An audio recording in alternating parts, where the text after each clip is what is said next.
This is a species of red Russula. Now, which species of Russula, we are not sure, and we won't be figuring that out today. Russula is a large genus of fungi that are very common throughout the southeastern and the eastern U.S., and they can be rather difficult to tell apart. There are many species of Russula, particularly these red Russula mushrooms that are commonly found in the eastern U.S. And Russula as a genus all have a number of features in common. They tend to have fairly dry caps. There are a couple exceptions where the cap can be slightly viscid or slimy, but for the most part they have fairly dry and flat caps. And they have fairly widely spaced gills that do not run down the stem of the mushroom. They are not decurrent gills.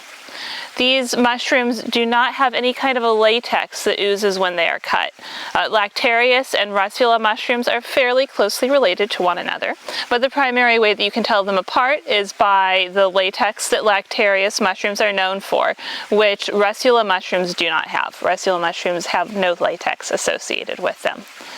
These mushrooms are a very popular food source for wildlife as well. You'll often see squirrels and other wildlife chewing on these or running around with them. And some species of squirrels that actually take mushrooms and dry them in trees for food are very fond of Russula fungi to take and put them up in the boughs of pine trees to store and cache for a snack later on in the year. Russula fungi have a very distinct texture. They're very chalky. They almost break and snap in a brittle manner like chalk when you break the stipe of the mushroom. And that's a very diagnostic character of Russula fungi, is that very chalky texture to the stipe, the way they almost snap like chalk when you break them.